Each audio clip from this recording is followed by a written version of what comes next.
हम आपसे ये नहीं कहेंगे कि आप बहुत सारी भक्ति करो या बहुत सारा भजन करो या बहुत सारा भगवान के मंदिर में जाकर बैठो या बहुत समय तीर्थ में जाकर बैठो।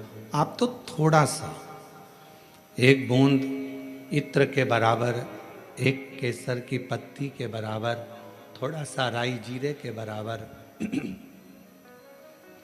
थोड़ा सा नींबू की एक बूंद के बराबर, थोड़ा सा भजन, बड़े पात्र में थोड़ा सा जामन पूरे पात्र को जमा देता है, थोड़ा सा बघार पूरी दाल में स्वाद ला देता है, थोड़ा सा केसर पूरे दूध को केसरिया कर देता है, थोड़ा सा इत्र पूरी घर को सुगंधित कर देता है।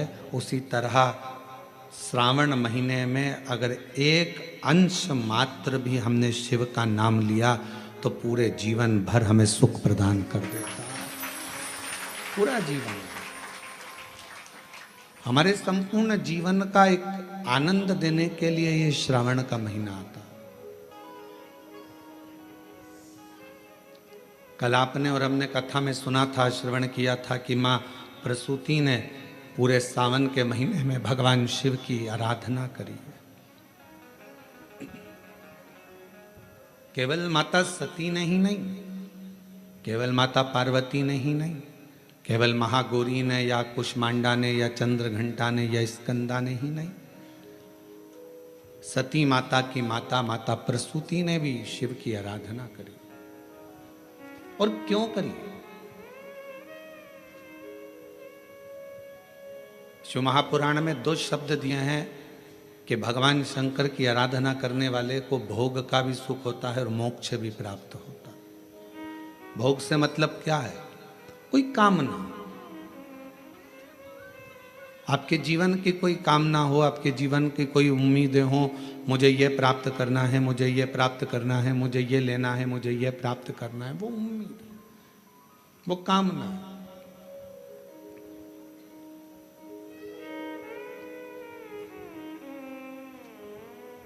कोई वस्तु की चाह है, कुछ प्राप्त नहीं हो रहा, बहुत परिश्रम कर लिया तो भी नहीं प्राप्त हुआ, तब हमने शिव की आराधना करना प्रारंभ करी। शिव की आराधना, ये किसी पुराण में ये नहीं लिखा कि भगवान की आराधना भोग और मोक्ष के लिए करो, पर शिव महापुराण का यदि आप अध्ययन करेंगे, शिव महापुराण को यदि आप पढ़ेंगे तो उसमें लिखा है कि शिव की आराधना भोग और मोक्ष दोनों के कारणों से होती है।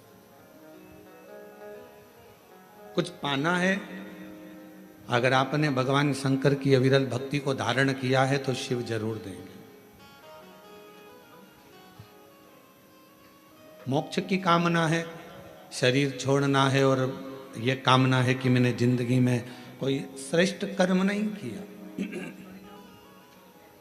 तो शिव की आराधना है, शंकर की आराधना। और शिव की आराधना में मन को लगा लेना या शिव की आराधना में शरीर को लगा लेना, चित्त को लगा लेना, ये आपके और हमारे बस की बात नहीं होती। भक्ति, भगवान शंकर से एक रिश्ता, केवल माता सती ने ही शिव की आराधना श्रावण महीने में या पार्वती जी ने ही शिव की आराधना श्रावण महीने में नहीं करी। सती माता की माता स्वयं प्रसूति जी ने भी श्रावण महीने में शिव जी की आराधना केवल एक कामना से करी। एक कामना थी माता प्रसूति की, क्योंकि उनके पति को श्राप लगा था कि इसका शीश कटेगा, दक्ष प्रजापति को मरना होगा, और जब सिर कट जाता है तो मरना निश्चित हो जाता है। अब उनको मालूम था कि मेरे पति का शीश कटेगा, तो अभी शीश को कौन जोड़ सकता है?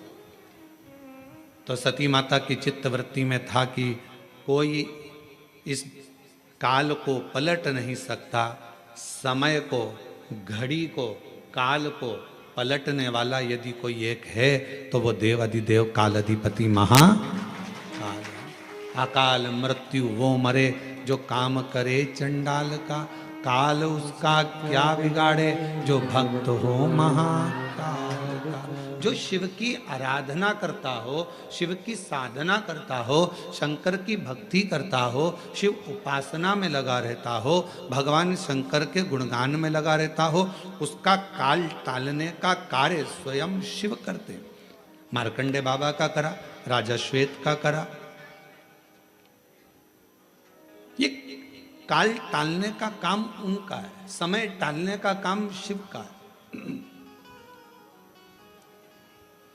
एक बात स्मरण में रहे, पैसा आपको वसीयत में मिल सकता है, गाड़ी आपको वसीयत में मिल सकती है, बंगला आपको वसीयत में मिल सकता है, गाड़ी मिल जाएगी, गोल्ड मिल जाएगा, सास का जीवन मिल जाएगा, प्लॉट मिल जाएगा, जमीन मिल जाएगी, खेती मिल जाएगी, बंगला, गाड़ी, ये सब पूर्वजों से मिल सकता है। सब कुछ आपको प्राप्त हो सकता है, पर इज्जत वसीयत में नहीं मिलती है, सम्मान वसीयत में नहीं मिलता है, आदर वसीयत में नहीं मिलता है।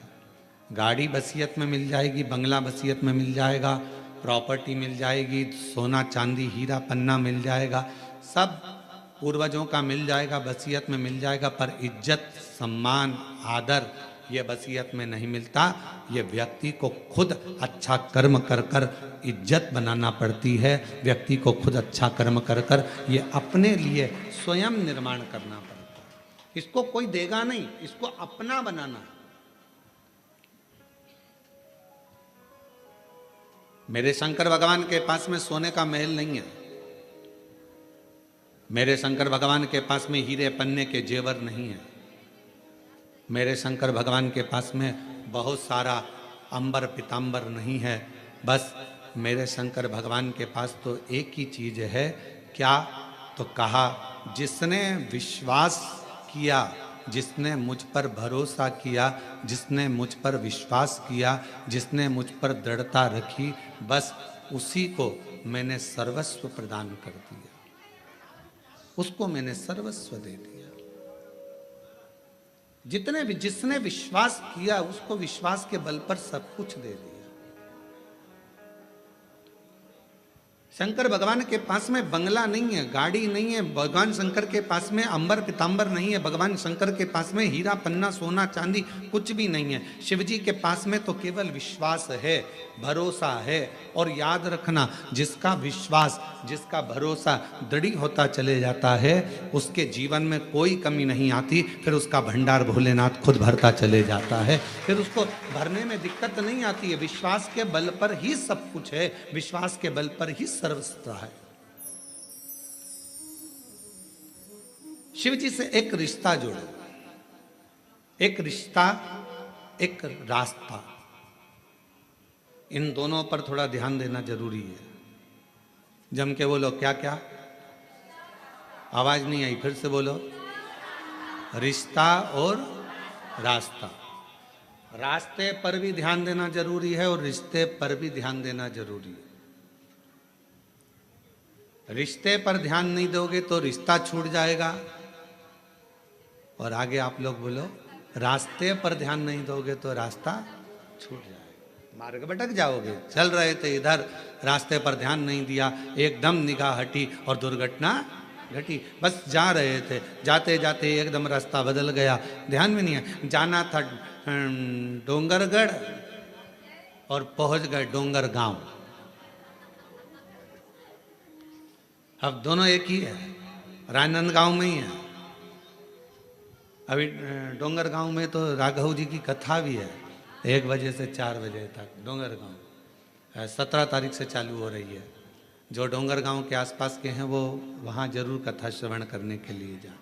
तो डोंगरगढ़ और डोंगर, आप रास्ता से अगर भटके तो डोंगरगढ़ जा रहे थे और पहुंच जाओगे डोंगर गांव, कोई भरोसा है?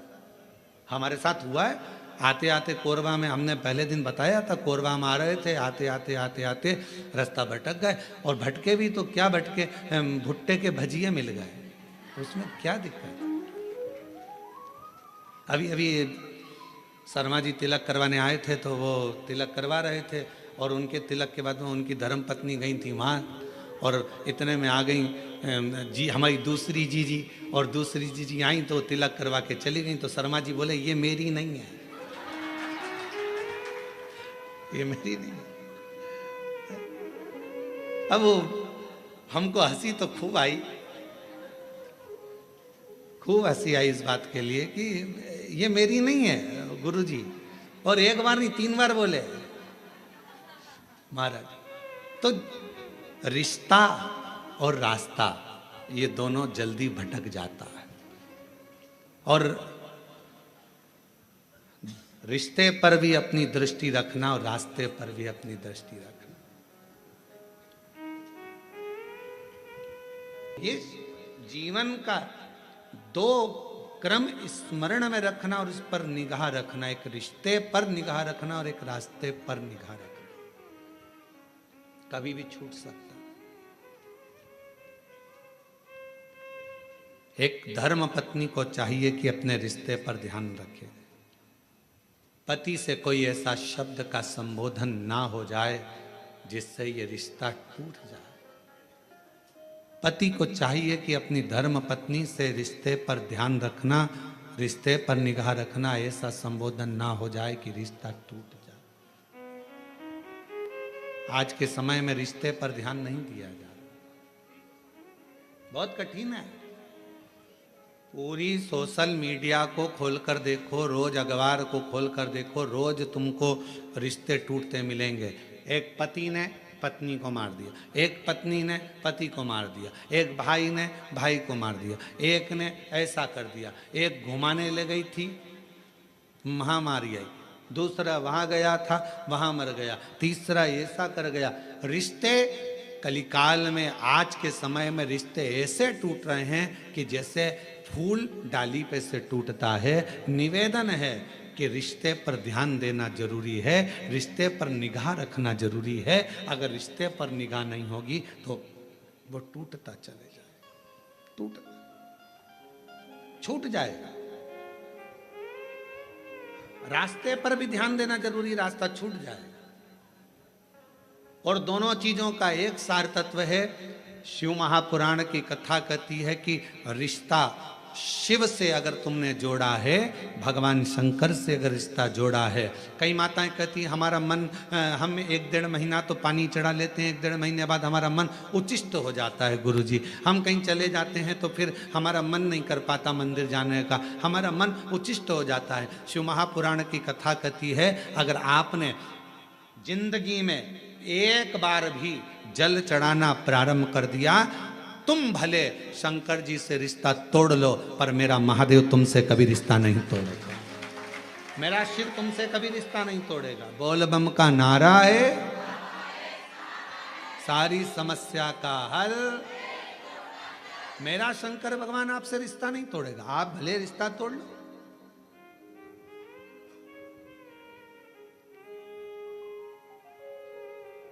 सारनाथ महादेव, सारनाथ महादेव, आप में से कोई गया है काशी में? सारनाथ महादेव का दर्शन किया आप लोगों ने? काशी में सारनाथ महादेव हैं, पीछे वाले हाथ उठाए हैं, ये लोग होकर आए हैं, माता जी भी होकर आए, इधर से भी कई लोग उठाए। काशी में सारनाथ महादेव हैं, और जो दर्शन कर कर आए हैं उनके चरणों को हमारी तरफ से नमन है, प्रणाम। काशी में जितने भी शिव भक्त कावड़ चढ़ाने के लिए काशी में विश्वनाथ जी के यहाँ जाते हैं वो सारनाथ जरूर जाते हैं।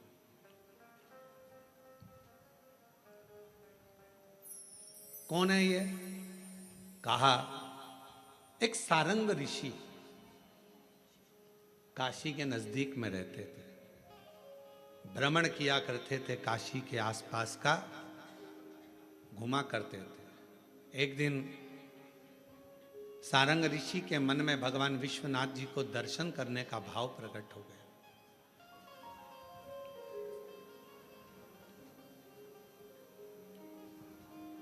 काशी से थोड़ी सी दूरी पर इनका निवास था। काशी में प्रवेश नहीं करते। अब भगवान शिव की आराधना कर रहे, साधना कर रहे, और काशी में फिर इनके मन में आया कि भगवान नहीं दर्शन दे रहे तो मैं काशी में जाऊंगा, पर शिव मुझे दर्शन दे, मुझे निमंत्रण दे तो मैं काशी में जाऊं। अब शिव महापुराण की कथा कितनी बड़ी बात कहती है। स्वयं तुमरुका जी ने चंचुला देवी से कहा, जिसका पति प्रेत योनि में पड़ा था, मुक्ति के लिए साधन कर रही है चंचुला, ईसर जी गोरा जी यजमान बन कर बैठे हैं। और उस समय पर तुमरुका जी बोल रहे हैं चंचुला देवी से, चंचुला काशी की धरा पर शिव महापुराण में और भगवान शंकर के मंदिर में वही पहुंचता है जिसको शंकर भगवान हाथ पकड़ कर लेकर जाते हैं,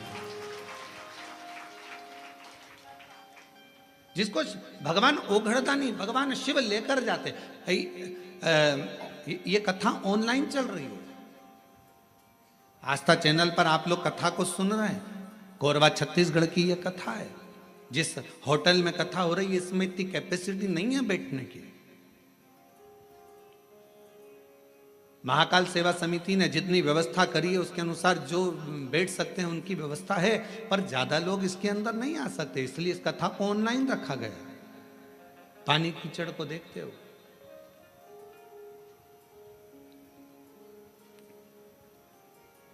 और इतना कंट्रोल होने के बाद, संयम होने के बाद भी यदि आप मान लो कहीं तुमको अंदर जाने का मौका मिल गया और तुम हॉल में पहुंच भी गए, पंडाल में पहुंच भी गए, तो तुम सबसे पहला धन्यवाद शंकर भगवान का देना कि तुम्हारा हाथ पकड़कर यहां तक लेकर।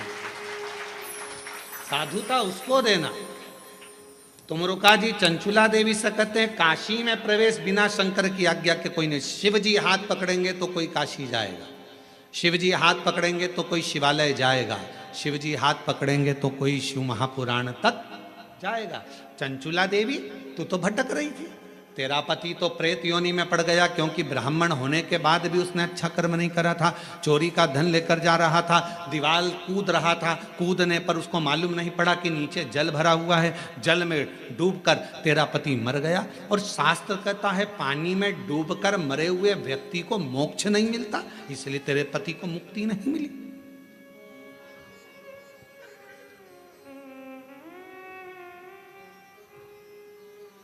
पानी में डूबकर मरे हुए व्यक्ति का मोक्ष नहीं है, यह हमारा शास्त्र कहता है।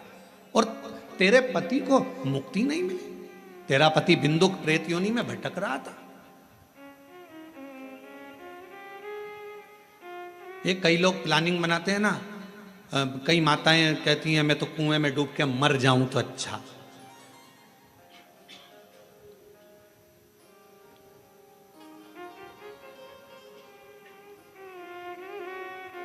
रस्सी से लटक जाऊं तो अच्छा, गाड़ी के नीचे आ जाऊं, तालाब में कूद जाऊं, ये सब ओल्ड फैशन है। ये कोई सुसाइड करने का न्यू फैशन है क्या? ये तो सब सुसाइड के ओल्ड फैशन है। कुछ नया फैशन लेकर आओ।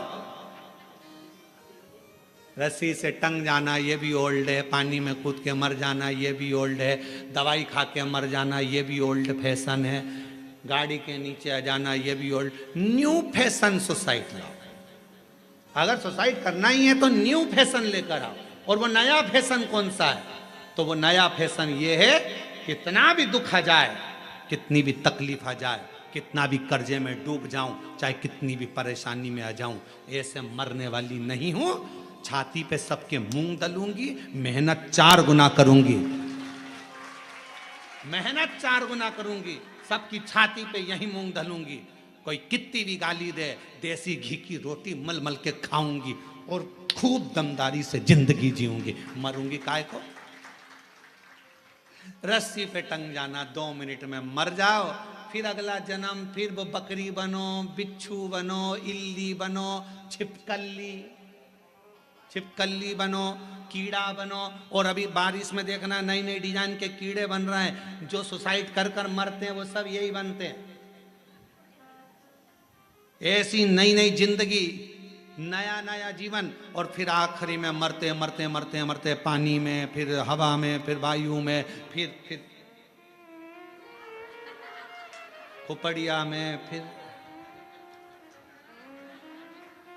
जुआ बनना, इल्ली बनना, ये सब ये जितने सुसाइड, इसीलिए निवेदन है सुसाइड का प्लानिंग नहीं करना कभी भी जिंदगी में। कितना भी गम आ जाए, कितना भी दुख आ जाए, कितनी भी तकलीफ आ जाए, कितना भी कर्जा बढ़ जाए, कोई कितना भी प्रेशर दे दे, माइंड में कितना भी प्रेशर बढ़ जाए, फिर भी सुसाइड करने का प्लानिंग नहीं करना। प्लानिंग ये करना, कर्जा अपन ने लिया है, तकलीफ अपनी है, अपन निपटेंगे, खूब दमदारी से मेहनत करेंगे। जिनने बोला है, जिनके मुंह चल रहे हैं, उनके मुख बंद कर देंगे, इतनी मेहनत कर कर आगे निकलेंगे, तब दमदारी है।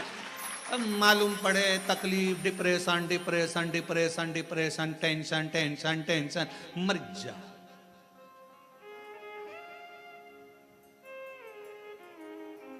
अब ईमानदारी से बोलो, तुम लोगों से ज्यादा टेंशन तो सीहोर वाले महाराज को रहता होगा।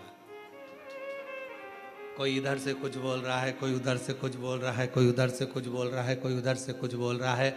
इसके बाद भी आग लगे बस्ती में, अपन रहो मस्ती में। शंकर के भक्त हैं, मट्टी का शरीर है, एक दिन शमशान जाएगा, राख का ढेर बन जाएगा। जो मरने के बाद इकट्ठे होते हैं, परिवार वाले, कुटुंब वाले, मोहल्ले वाले, मरने के बाद इकट्ठे होते हैं। अगर तुम्हारे जीते जी इकट्ठे होकर तुमको आगे बढ़ा दें तो मरने के बाद इकट्ठा होने की जरूरत ही नहीं पड़ती। ये परिवार, ये कुटुंब, ये नाते, ये रिश्ते एकाग्रित कब होते हैं? जब व्यक्ति मर जाता है। जब तकलीफ में था खड़े हो जाते, जब दुख में था पूरा मोहल्ला एक हो जाता, जब तकलीफ में था पूरा परिवार एक हो जाता। तो व्यक्ति इतनी जल्दी मरता नहीं, उसकी उम्र बढ़ जाती। थोड़ा और 2-4 साल जी लेता रे। तुम एकाग्रित तो होते, तुम इकट्ठे तो होते, पर तुमने उसको टॉर्चर कर कर कर, कोस कोस कर, अपशब्द कह कह कर उसको मार दिया। और बाद में जब मर गया, पूरा गांव, पूरा मोहल्ला, पूरी कॉलोनी इकट्ठी है। अब सब कह रहा बेचारा बहुत अच्छा था। अब समझ में आया जब फोटो पे माला चढ़ गई, बहुत अच्छा था, जिंदगी बड़ी नीचे। प्लानिंग मत करो, ये ओल्ड फैशन है। रस्सी में टंग जाना, पानी में डूब के मर जाना, ये सब ओल्ड है। न्यू फैशन तो ये है, खूब खाओ, शिव नाम गाओ, छाती पे मूंग डलते जाओ, अपना काम करते जाओ, अपनी मेहनत। कई बच्चे कहते हैं, हमने देखा कोटा साइड में जब बच्चे कोचिंग करने जाते हैं, कोचिंग में पास नहीं हो पाते, सुसाइड कर लेते हैं। उन बच्चों से निवेदन है, पढ़ने बैठे हो ना, तुम्हारे पिता के पास कोई प्रॉपर्टी की कमी तो नहीं है? अगर कमी होती तो तुम्हारे पिताजी कोटा तुम्हें पढ़ने ही नहीं भेजते। तुम्हारे पिताजी के पास कमी होती तो रायपुर पढ़ने नहीं भेजते। तुम्हारे पिताजी के पास कमी होती तो कोरबाग पढ़ने नहीं भेजते, बिलासपुर नहीं भेजते। तुम्हारे पिता के पास पैसा होगा तभी तो पढ़ने भेजा होगा। तो क्यों सोचना नंबर कम आ गए, फेल हो गया, जॉब नहीं लगी, मर गया। अरे भाई इतनी सी बात, और मेहनत कर, 4 गुनी मेहनत कर, परिश्रम 4 गुना कर। दुनिया की ऐसी कौन सी कुर्सी है जिस पे मनुष्य नहीं बैठ सकता? बस आपका मेहनत और आपकी लगन।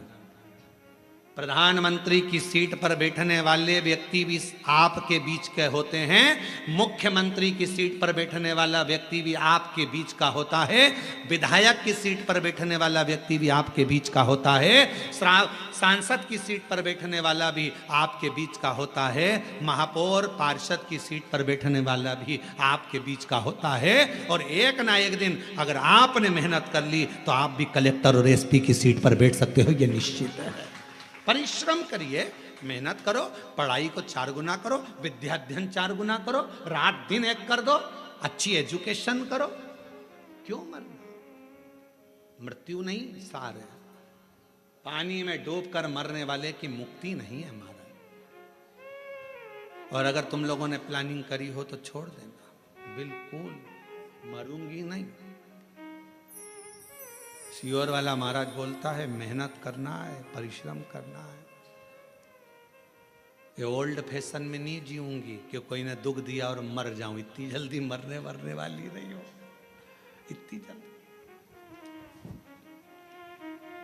हम तो बाबा के भरोसे चलते हैं, हम तो बाबा के भरोसे चलते हैं। ये दुनिया वाले चलते हैं ये दुनिया वाले चलते हैं डमरू वाले के भरोसे चलते हैं, काशी वाले के भरोसे चलते हैं, सीहोर वाले के भरोसे चलते हैं।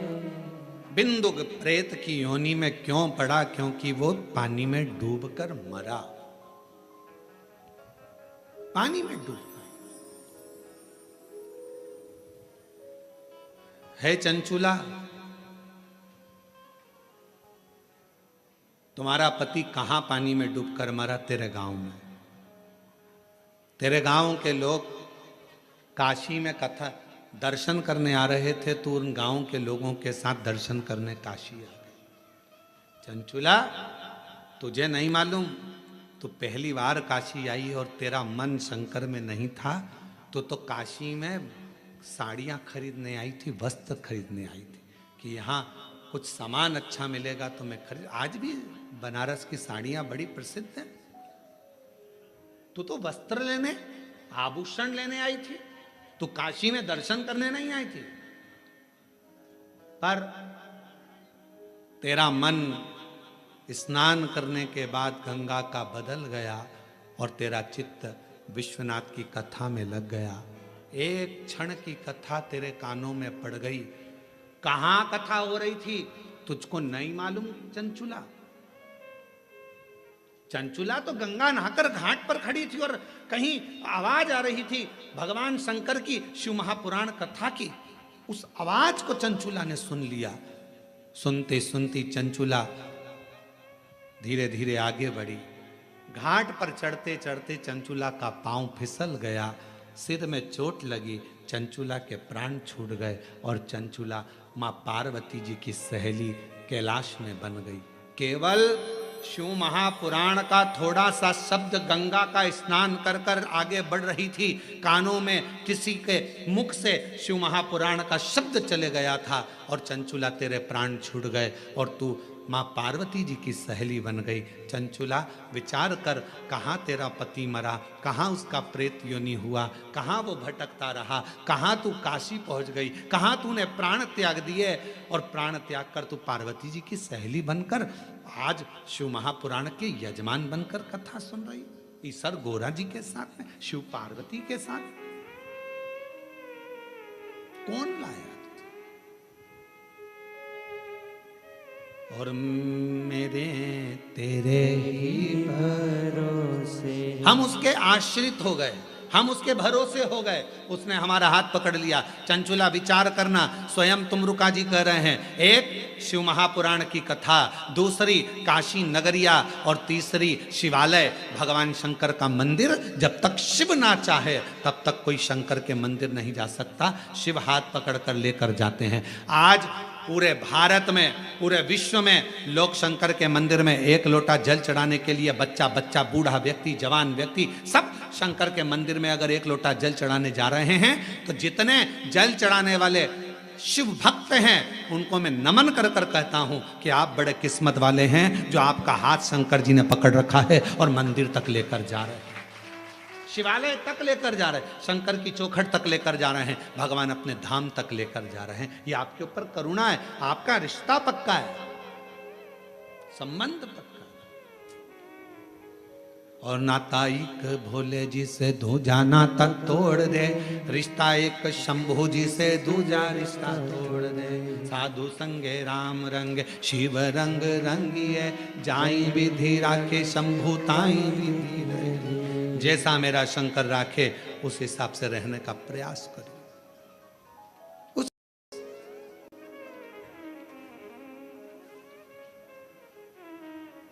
क्यों बैठे हैं? कई भक्त आए हैं भगवान शंकर की कथा सुनने के लिए, कोई कोई कामना लेकर, कोई कोई कामना लेकर।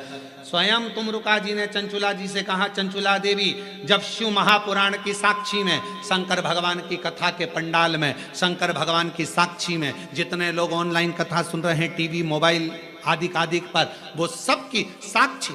आप शिव महापुराण की साक्षी में अगर शिव पुराण की कथा को श्रवण कर रहे हो, भले टीवी पर बैठ सुन रहे हो, चाहे मोबाइल पर सुन रहे हो, पर हृदय लगाकर अगर कथा को सुन रहे हो, तो मेरा भोलेनाथ तुम्हारी झोली जरूर भरेगा और तुम्हारी किस्मत को जरूर चमकाएगा, ये निश्चित है। आप उससे प्रार्थना करो, विश्वास की प्रबलता रखो।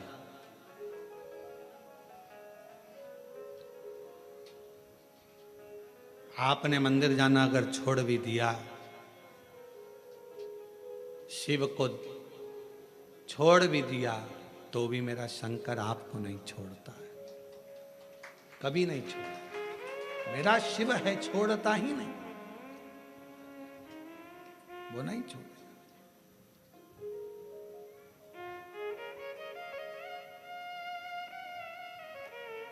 सारनाथ भगवान की कथा कर रही है, संगम ऋषि काशी के बाहर भ्रमण कर रहे हैं, काशी के अंदर नहीं आए। मुझे शिव बुलाएं, मैं काशी आऊं। क्या करते थे सारनाथ, संगम ऋषि क्या करते थे? काशी के अंदर अगर कोई दर्शन के लिए जा रहा है, छोटा सा झोपड़ा बनाकर उसको उस छोटे से झोपड़े में रुकाकर उसको हाथ जोड़कर कहते, क्या प्यास लगी है, भूख लगी है, कुछ टिक्कड़ बना दूं, कुछ पानी पिला दूं, पूछते थे।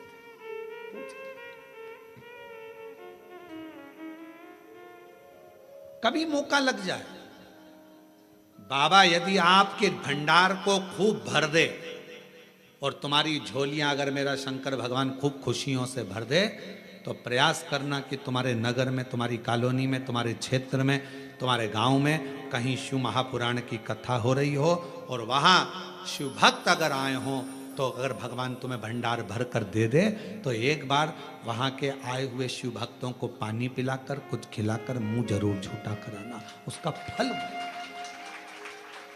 उसका बहुत फल है। आप लोगों में से कई लोग अमरनाथ भी गए होंगे कभी ना कभी, पहले कोई गया है अमरनाथ जी?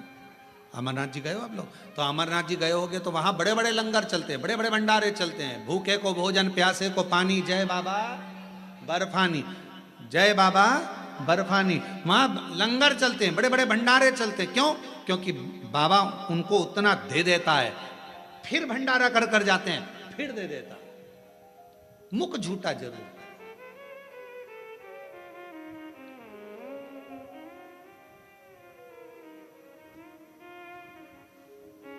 कितना सुंदर प्रसंग है भगवान के विवाह का।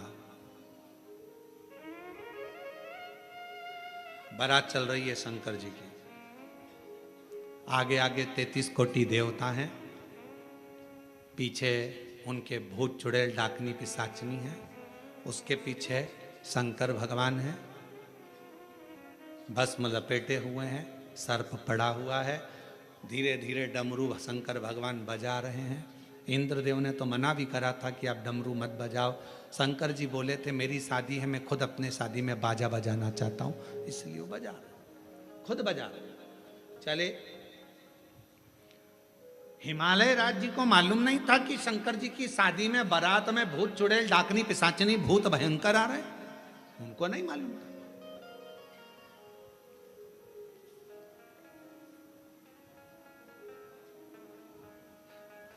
छज्जे में बहुत सारी हिमालय राज के नगर की सारी स्त्रियां बारात देखने के लिए सिर पे पल्लू ले लेके खड़ी हो गई। अपने यहाँ भी बारात आती है तो अपन खुश होके देखते हैं, अरे हमारे पड़ोसी के लड़के की लड़की की बारात आ रही है, कितने सुंदर बाराती हैं। बारात देखने के लिए पूरा हिमालय राज की नगरी खड़ी हो गई। आगे आगे भगवान नारायण चल रहे थे, उन्होंने इंद्रदेव से कहा इनको मना करो, सब अंदर चली जाएं, अगर ये अंदर नहीं गई तो ऊपर चली जाएंगी, इनको बोलो ये सब चली जाएं। इंद्रदेव ने अपने अपने गणों को भेजा, सबको समझाया अंदर जाओ, पर कोई जाने को तैयार नहीं। बाराती इतने सुंदर हैं तो दूल्हा कितना सुंदर होगा, उसको देखे बिगर हम तो नहीं जाएंगे। इतने में ब्रह्मा जी ने कहा दूल्हे तक पहुंच पाओगी तब तो। दूल्हा और बाराती के बीच में कुछ और भी भरे हुए हैं, वो चुड़ैल डाकनी पिशाचिनी और भी तुम वहां तक पहुंचोगी तब तो दिख पाओगी ना। पर कोई मानने को तैयार नहीं था। और जब मानने को तैयार नहीं, बारात तो निकल गई। बारात निकलने के बाद एक भयंकर भूत जिसके 12 पांव, मुख था ही नहीं, 12 हाथ और गर्दन में से जिभ्या निकल रही थी, हिल रही थी, और उसने अपनी जीवान को जो फेंका, इधर की सारी माताएं जितनी खड़ी थी सब दच गई। इधर से इधर की सब बेहोश हो गई। इनके घर का एक बुजुर्ग आया। बुजुर्ग ने आकर निवेदन करा, आप बाबा के बाराती हो, सबका दर्शन करना है बाबा को, सब बेहोश हो जाएंगे तो दर्शन कैसे करेंगे, आप कृपा करो, मैं क्या आदर करूं, क्या सम्मान करूं। घर का बुजुर्ग निकल कर आया और हाथ जोड़कर कहा, ये सारे घर आपके हैं, आप जो पाएं जहां रुकें वहां रुकें, पर इन सबको होश में तो आन दो। तब पीछे से गण ने जाकर शिव जी से प्रार्थना करी, बाबा हमें देखकर सब बेहोश हो जा रही हैं, पर आपका रूप देखें, ऐसी करुणा करो। शिव जी ने डमरू बजाकर सिर पर रखी हुई गंगा की धार को घुमाना प्रारंभ करा। जिस पर पानी पड़ता था वो गंगा की धार से उठकर बैठ जाता था और बड़ी आनंदता से शिव का दर्शन किया करता। शिव जी से प्रार्थना करो। सारंग ऋषि ने एक नियम बना लिया, मेरे काशी में कोई प्रवेश करेगा उसका जल में पिलाऊंगा, काशी में कोई प्रवेश करेगा भोजन में कराऊंगा, काशी में कोई प्रवेश करेगा उसकी सेवा में करूंगा। कोई नगर में प्रवेश करे, बाहर दूर दूर से अगर कोई शिव भक्त अगर कभी योग लग जाए, शंकर के भक्त यदि जिंदगी में कहीं आपको मिलते हैं तो प्रयास करना उन शिव भक्तों की सेवा करने का। यदि मौका मिले तो अवश्य सेवा करें, अवश्य अवश्य सेवा। अगर शिव भक्त मिले हैं सेवा में तत्पर करो। सारंग जी ने, सारंग ऋषि ने वही क्रम करा। एक बार भगवान शंकर का दर्शन करने के लिए सारंग ऋषि तप करने के लिए बैठ गए, पर मेरे ओघड़दानी मेरे शंभु भगवान नहीं आए, शंकर भगवान नहीं आए। सारंग ऋषि को मालूम पड़ा शिव जी आते नहीं है, तो सारंग ऋषि ने उसी समय पर भगवान शिव की तपस्या को छोड़कर माँ जगत जननी अम्बा जगदम्बा की तपस्या करना प्रारंभ करी और पार्वती जी को अपनी बहन मान ली। माँ जगत जननी पार्वती को अपनी बहन मान ली। रिश्ता किसे कहते हैं? अभी हमने कहा कि कुबरेश्वर धाम सीहोर अगर आओ तो ये सोचकर आना कि आप अपने पिता के घर आ रहे हो, मायके आ रहे हो।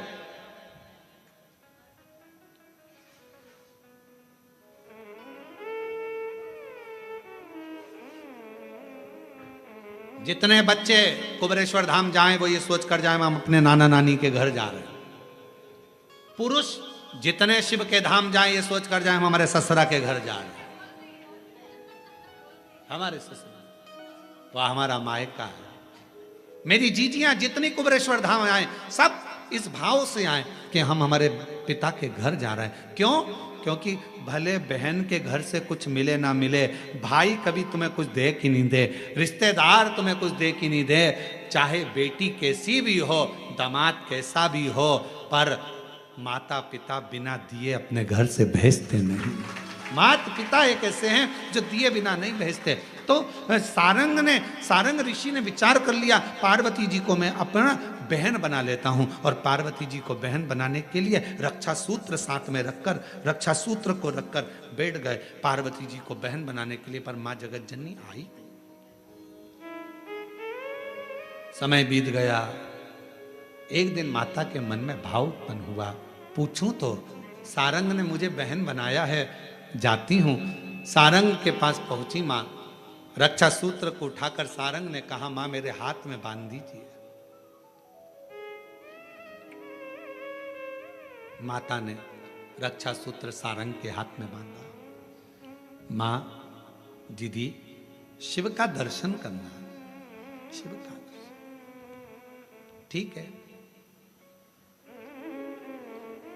पार्वती जी ने कहा, यदि तुम शिव भक्तों की सेवा करते हो तो शंकर के दर्शन में देरी नहीं होगी,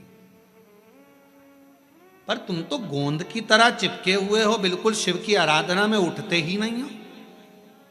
मुझे शिव का दर्शन कर। ठीक है। पार्वती जी ने बाबा देवादिदेव महादेव से कहा, एक सारंग ऋषि है, तप करता है, आपका भजन करता है, आपका स्मरण करता है, मंत्र जाप करता है, चलिए उसके पास चलिए, उसको दर्शन दीजिए। शिव जी ने कहा, ठीक है पार्वती, अगर तुम कह रही हो तो मैं दर्शन देने को तैयार हूं। भगवान शंकर आज सारंग ऋषि के सम्मुख में प्रकट हो गए। प्रकट होकर कहा शिव जी ने, चलो हमारे साथ काशी में प्रवेश करो। बाबा, काशी में तो प्रवेश कर लूंगा, मना नहीं, पर निवेदन ऐसा है, आज आपने मुझे जो दर्शन दिया है बाबा, इतनी करुणा करना, इतनी कृपा करना बाबा। काशी में मैं जहां रहूं, जिस स्थान पर रहूं और जिस स्थान पर मैं रहूं, उस स्थान पर आपका दर्शन मुझे होता रहे बाबा। दुनिया का कोई भी व्यक्ति जिस स्थान पर मैंने आपका दर्शन करा, इस स्थान पर आए तो उसकी मनोकामना पूर्ण हो जाए, ऐसी कृपा कर देना। और कितना सुंदर कहा है, मंदिर बनाया तो अपने लिए नहीं, सर्व जगत के लिए बनाया। सारंग ऋषि ने अगर मांगा भगवान शिव से, सर्व जगत के हित के लिए मांगा, सर्व जगत हित। और आज भी नियम है, काशी में अगर कोई कावड़ चढ़ाने के लिए जाता है, काशी में कोई दर्शन करने विश्वनाथ जी के जाता है, तो सारनाथ महाराज के दर्शन, सारनाथ महादेव के दर्शन जरूर करता है। एक दिन सारनाथ, सारंग ऋषि बूढ़े से हो गए, अवस्था ढल गई, अवस्था ढल गई। कौन आए सेवा करने? तो भगवान एक दिन सारंगनाथ को, सारंग ऋषि को प्यास लगी, गंगा का जल लेने के लिए ना जा सके, शिवजी को याद करा, शंकर भगवान ने वहीं पर कुंड को प्रकट कर दिया, वही कुंड। और सारंग ऋषि के सम्मुख में कुंड को प्रकट करा। देवादिदेव महादेव ने कहा सारंग ऋषि से, सारंग जी तुम्हारे सम्मुख में यह कुंड प्रकट है, मैं देवादिदेव महादेव यहां लिंग रूप में प्रकट रहूंगा, इस शिवलिंग का नाम तुम्हारे नाम से जोड़ा जाएगा, इसको लोग सारनाथ कहा करें, सारंगनाथ। कभी मौका लगे विश्वनाथ की धरा पर काशी में यदि आप जाएं, तो एक बार सारंगनाथ जी का दर्शन जरूर करें। क्यों? क्योंकि वो एक ऐसा दिव्य दर्शन है, सारनाथ भगवान का एक ऐसा दिव्य दर्शन है, उस कुंड का ऐसा दिव्य दर्शन है, जहां पहुंचकर हम जो कामना लेकर, अगर कितना भी जीवन में ऋण पड़ा हो, कितना भी कर्जा पड़ा हो, कितना भी दुख पड़ा हो, कितनी भी तकलीफ पड़ी हो, अगर काशी में सारनाथ भगवान का दर्शन यदि कर लेते हैं, तो हमारी जिंदगी के सारे दुख धीरे धीरे धीरे धीरे, हमारा कर्जा धीरे धीरे चूक जाता है, समाप्त हो जाता है। सारनाथ भगवान का इतना महत्व लिंग पुराण में भी है, शिव महापुराण में भी है, नर्मदा पुराण में भी है। सारनाथ भगवान का वर्णन स्कंद पुराण के काशी खंड में भी है, चारों पुराणों में इसका वर्णन मिलता है। और यदि संसार का कोई व्यक्ति अगर मान लो काशी में जाकर सारनाथ भगवान का दर्शन ना कर पावे, और उसकी जिंदगी में बहुत कर्जा है, इतना भी धन नहीं है कि काशी जाकर सारनाथ भगवान का दर्शन करे, तो शिव महापुराण की कथा कहती है, अगर बन सके तो 5 बेलपत्र, 5 दुर्वा, 5 कनेर का पुष्प, 5 काली तिल हाथ में रखकर सारनाथ भगवान का स्मरण कर कर भगवान शंकर के मंदिर में शिवलिंग पर समर्पित करें, और शिवलिंग पर समर्पित कर कर सारनाथ भगवान का स्मरण कर कर लोटा भरकर जल शिव को समर्पित करें, उसी का थोड़ा सा जल झेल कर लेकर आकर अपने घर व्यापार के ऊपर छिड़कना प्रारंभ करे, धीरे धीरे 3 महीना भी नहीं लगेगा, व्यापार वृद्धि करेगा, कर्जा चूकना प्रारंभ हो जाएगा। सारनाथ भगवान का इतना महत्व, बोले सारनाथ महादेव की, शिव का इतना, उसको जाने, उसको पहचान। सारनाथ भगवान का पवित्र चरित्र शिव महापुराण की कथा में वर्णित किया। केवल भगवान शंकर की आराधना ये नहीं कि संसार का मनुष्य ही करता हो। एक शिव और एक गुरु, दो वाणी पर अगर भरोसा निश्चित है तो ये मानकर चलो कि भगवान शंकर आपके जीवन में कभी तकलीफ आने ही नहीं देगा। एक शिव की वाणी, एक गुरु की वाणी। पर कभी कभी ऐसा योग बन जाता है। एक बार नंदी के सम्मुख में कैलाश धाम पर भगवान शंकर विराजमान थे, नेत्र बंद थे, साधना में डूबे हुए थे।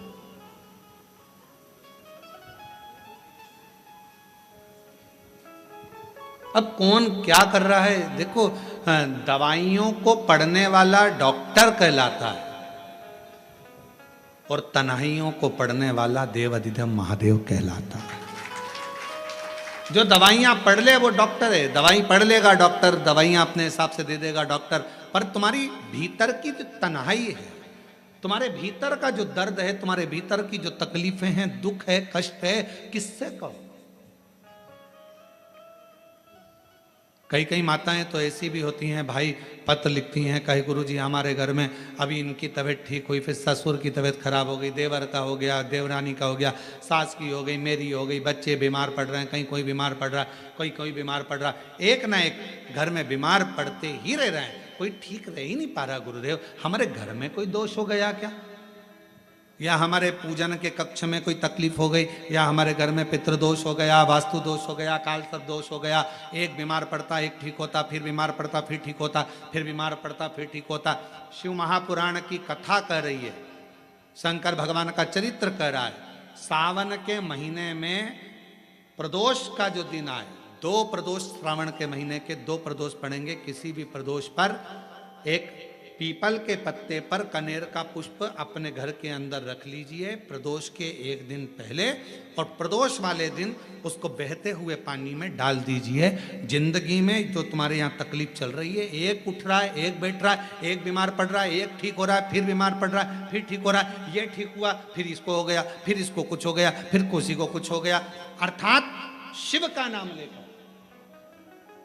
और फिर ही ध्यान देना, इस क्रम को करने के लिए आपको तुमरुकेश्वर महादेव का नाम लेना पड़ेगा। कौन से महादेव का नाम बोलना है? तुमरुकेश्वर महादेव, जिन्होंने भगवान शंकर की विरल भक्ति को धारण करा। एक प्रसंग बड़ा सुंदर आता है, शिव गुरु की वाणी का प्रसंग। मेरे भगवान ओघड़दानी बैठे हुए थे कैलाश पर, थोड़ा असुरों का आगमन हुआ। अब नंदी समझ नहीं पाए कि यह असुर क्यों आए।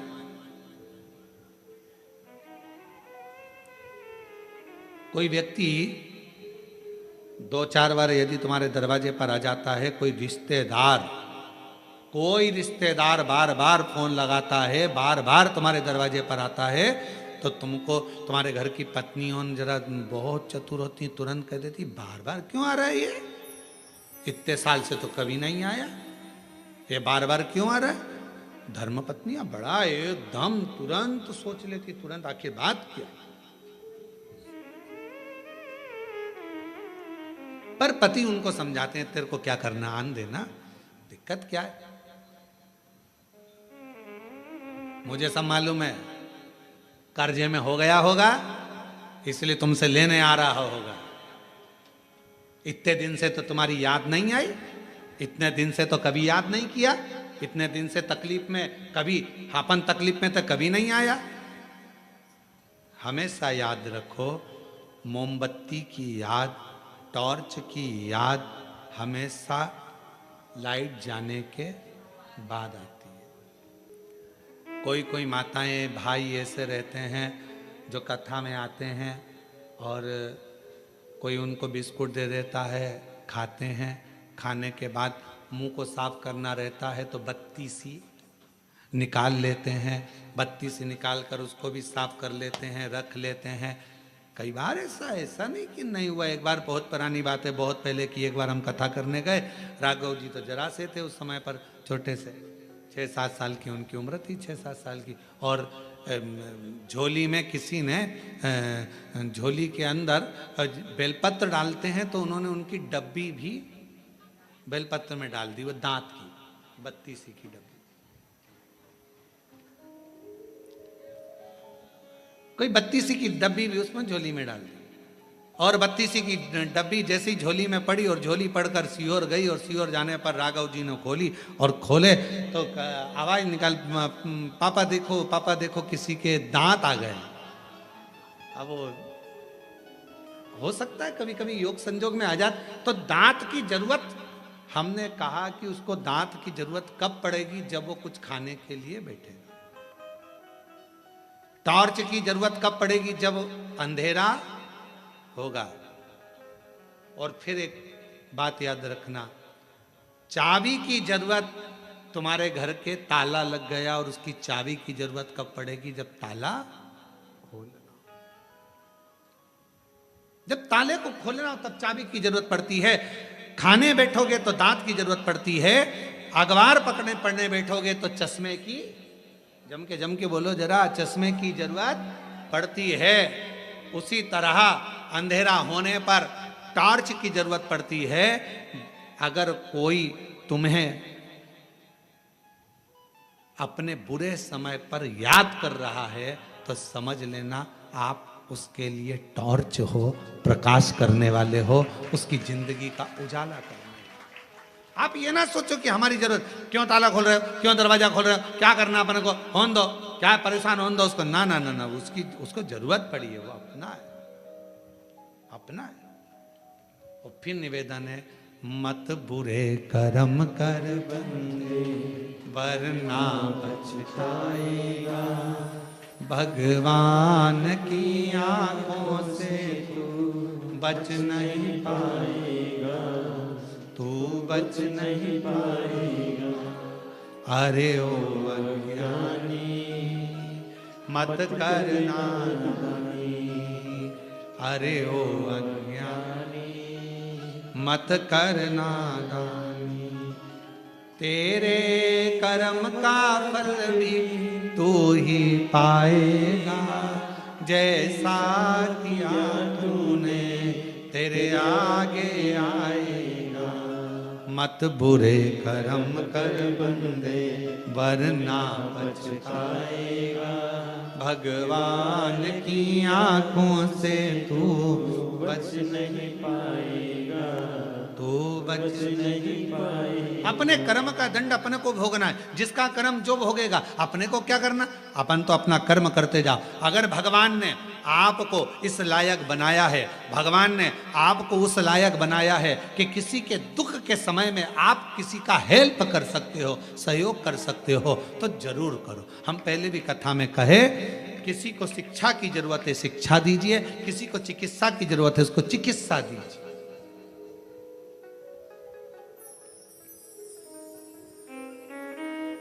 बन सके कुछ अच्छा करने का प्रयास करें, बन सके। शिव जी बैठे थे नेत्र बंद करे हुए, असुरों का आगमन हो गया कैलाश पर। पहली बार असुर और कैलाश पर। हमेशा असुर तो बैकुंठ की चाह रखते हैं, असुर तो स्वर्ग की चाह रखते हैं, और कैलाश पर पहली बार असुरों का आगमन, पहली बार असुरों का आगमन, और वो भी कैलाश पर। बड़ा आश्चर्य था। शिव जी बैठे थे नेत्र बंद करके। भगवान शंकर को मालूम था क्यों आए।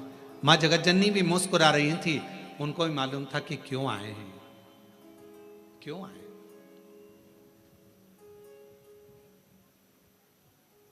इतने में नंदी नहीं समझ पाए। नंदी को क्रोध आ गया। अब कौन समझाए नंदी बाबा को कि भाई शंकर का धाम तो एक ऐसा धाम है, भूत प्रेत नित करे चाकरी, सबका यहां गुजारा। एक वो लाइन है ना, बम बम भोलानाथ है हमारा तुम्हारा, तुम्हारा, भूत प्रेत नित करे चाकरी, सबका यहाँ गुजारा। भूत प्रेत नित करे चाकरी। अब नंदी को कौन समझाए, नंदी को कौन बताए कि यहाँ जो प्रेत आए हैं, यहाँ पर जो असुर आए हैं, ये असुर कोई साधारण नहीं है। हो सकता है शिव की आराधना करने आए, हो सकता है शंकर भगवान की आराधना करने आए। आप कुछ करे ही ना। कितना कितना वर्णन है महाराज जी। असुर आए और उन असुरों के आने पर, उन असुरों के पहुंचने पर नंदीश्वर के मन में ये भाव उत्पन्न हो गया, ये कुछ कहीं कैलाश धाम को नष्ट करने तो नहीं आए, कहीं ये कैलाश धाम को नष्ट करने तो नहीं आए।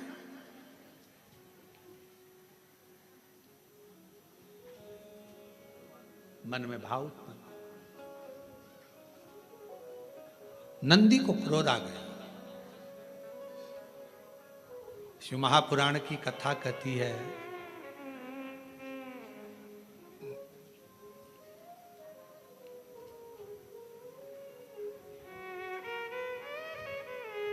थोड़ी थोड़ी सी बात पर क्रोध की प्रबलता नहीं होना चाहिए। फिर शिव पुराण की कथा कहती है,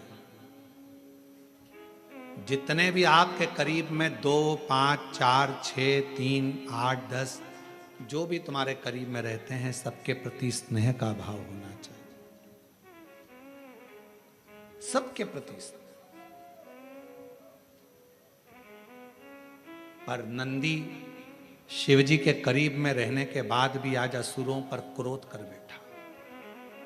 शिवजी को यह पसंद नहीं आया, मेरे शंकर भगवान को बिल्कुल पसंद नहीं आता यदि कोई मेरा है, कोई मेरा है, मुझे मानता है, मेरे नजदीक में रहता है। शिव की आराधना करने वाले को शीतलता का ध्यान रखना ही पड़ेगा।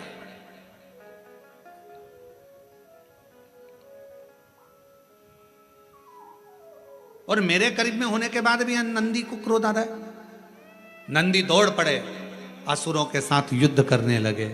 शिवजी ने डमरू बजाकर नंदी को रोका, नंदी रुको, ए नंदी रुको, आओ इधर। नंदी आते नहीं, आने को तैयार।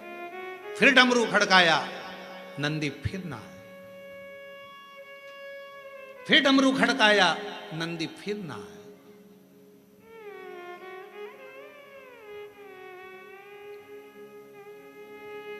जब असुरों को भगा दिया, नंदी वापिस आए। शिवजी को बहुत क्रोध आया, बहुत।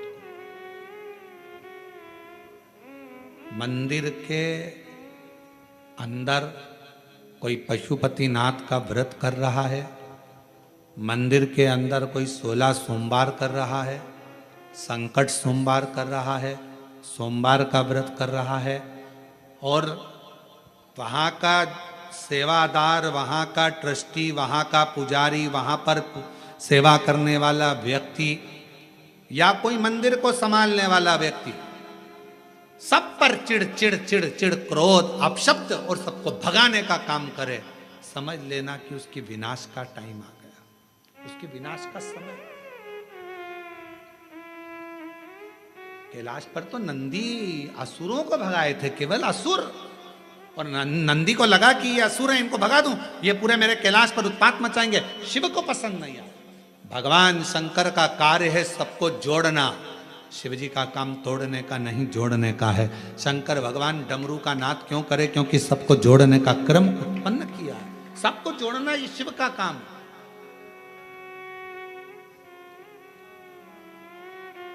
और कोई शंकर भगवान के करीब में आ जाए, शिव जी के पास में आ जाए और मालूम पड़े कोई व्यक्ति आए, चलो निकलो यहां से, बाहर जाओ, क्या कर रहे हो, चलो जाओ, चलो जाओ।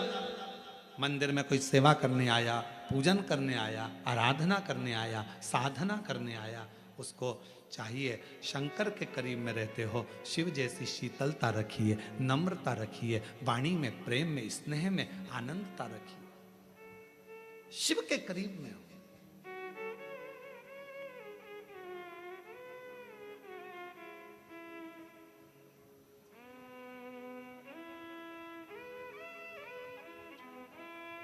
वो तो